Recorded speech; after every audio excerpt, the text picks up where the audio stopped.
much, Floyd, for your introduction.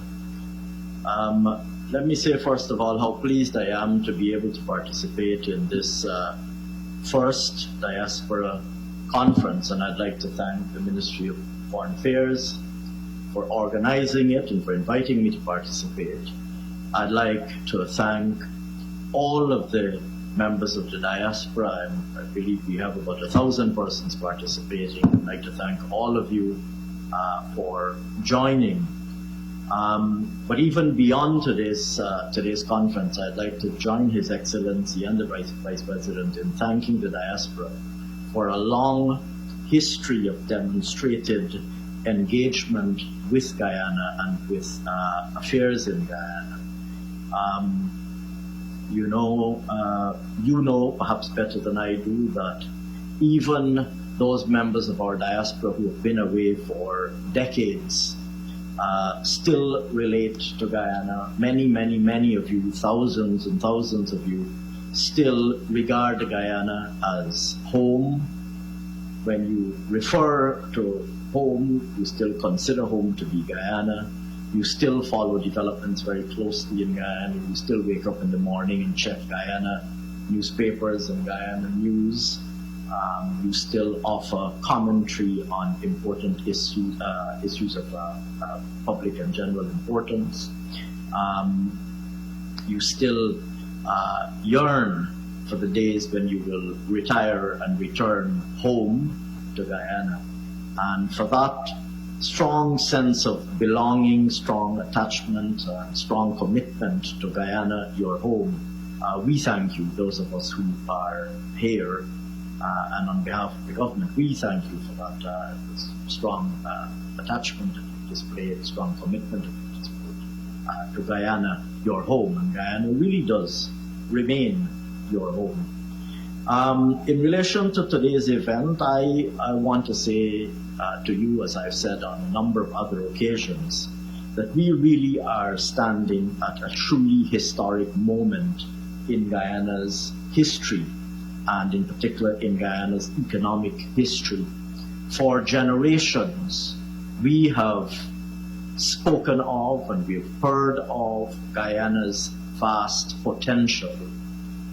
For all of my life, I've heard of the vastness of Guyana's potential for the entirety of the lives of our parents and indeed our grandparents. They too spoke of Guyana's vast and remarkable potential, and we've waited for generations for that potential to be realized. I don't believe it is an exaggeration to say that we're standing at the moment right now when that vast potential that has been spoken of and celebrated for generations, we're now standing at that moment when that potential is going to be realized. Today's generation, this cohort, is the generation and cohort that will witness the realization of Guyana's long-anticipated and long-heralded potential, but not only the generation and cohort that will witness the realization of that potential, but we are indeed the generation that will participate in and contribute to this ultimate realization of Guyana's vast potential. It really is a truly exciting time in our country's history, and in particular from an economic standpoint. I'm convinced that it is not an exaggeration when we say that this is the moment that we've been waiting for in Guyana for generations. Make no mistake of it.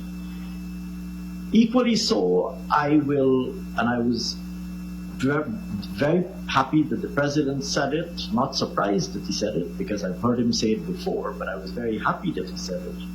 Make no mistake of it, that the excitement about this moment to which I just referred is perhaps partly about oil and gas, but it is certainly not only about oil and gas.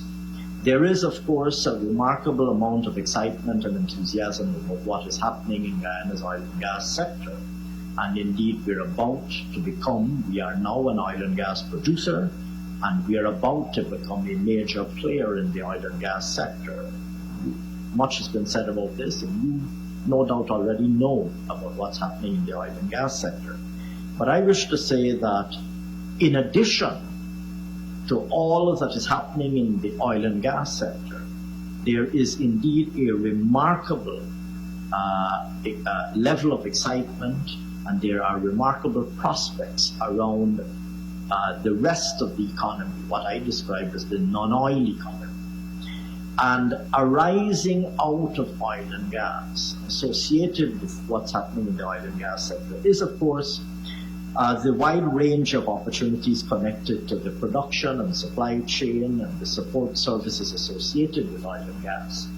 But we as a government, having looked at and considered the experience of so many other countries that have gone down this path before, and wanting to take advantage of the positive experiences of some of these countries and also to avoid the pitfalls that we've seen some of these countries encounter, we recognize the importance, we recognize the paramount importance of ensuring that there is a large, strong, competitive, vibrant, and growing non-oil economy. And our government is placing a lot of emphasis, not just on facilitating oil and gas and what's happening in the oil and gas sector, but our government is placing a tremendous amount of emphasis on ensuring that we put in place the conditions that would be conducive to and facilitative of a strong and vibrant and growing non-oil economy. And His Excellency the President spoke about a number of the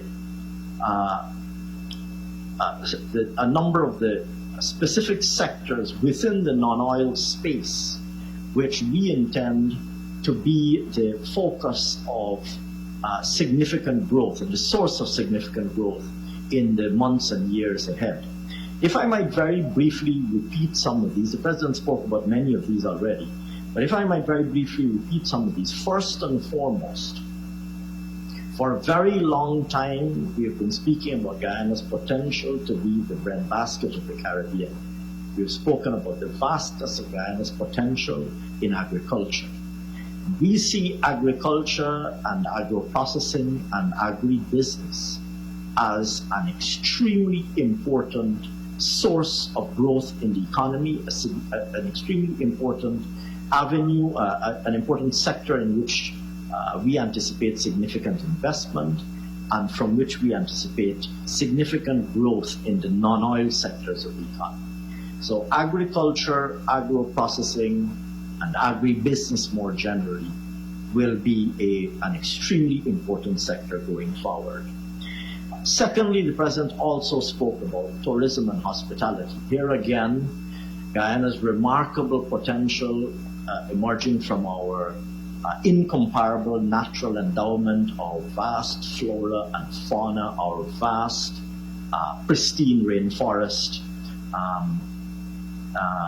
the natural beauty of our country, have long been identified as positioning us uniquely to grow and to offer to the global market a unique and very special product in the ecotourism and the nature-based tourism space. We see tourism and hospitality being an extremely important sector going forward, and that's not just that's not just hotels and providers of accommodation to tourists. It's also there are other sectors closely associated with tourism and hospitality, including things like tour operators, including things like transport providers, including things like alternative providers of accommodation, things like Airbnb and so on, are increasingly establishing a presence in Guyana. And so things like restaurants as well, and providers of indigenous cuisine and local domestic Guyanese cuisine and even international cuisine to the tourists who will be visiting Guyana. So there's a remarkable set of opportunities in tourism and hospitality. Secondly, thirdly, the President mentioned environmental and climate services. Here again, we see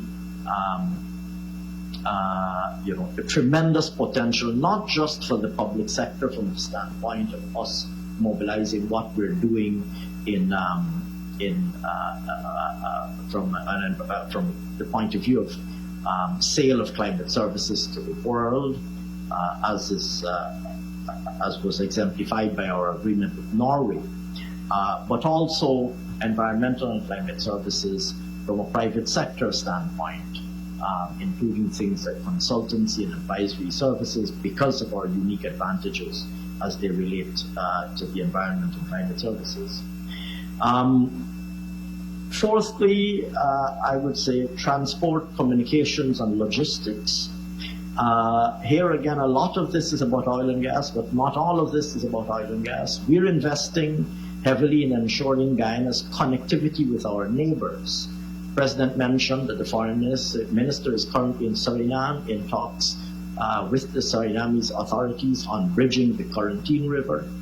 We're also working this year on starting to upgrade the road to Lethem, and as you know, we already have a bridge over the Takatu River, so you can literally drive to Brazil once that road is upgraded. This year we have resources to start an upgrade on the leg from Linden to Mabura, the first leg going south, and our intention is to complete that road all the way to Lethem, which therefore means that you're going to have road connectivity to the northern states of Brazil.